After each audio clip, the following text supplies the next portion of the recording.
với nhỏ thì chỉ nhỏ chế ta là có tụt tụt phải nhớ chơi ó. cú cú ấy nó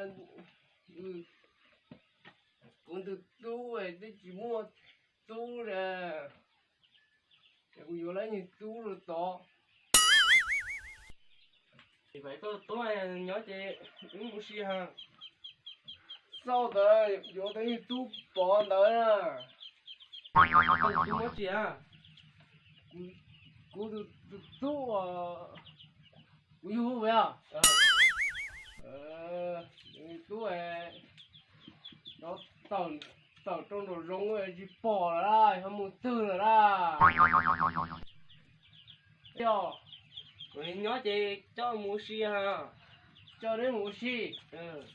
ôi xí ấy tết cho nó chỉ một chậu xí họ tư đấy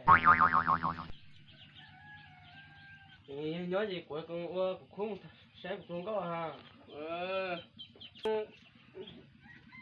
đó mua được có mà có tôi nếu mà mua mà Chơi không? chúng ta chơi mua nó to lắm ôi giờ tiền luôn đây tôi hay ở đâu đi chứ hay còn nó khá này chỉ tôi đi là chỉ lẩu chỉ hết Không hiểu chi nè.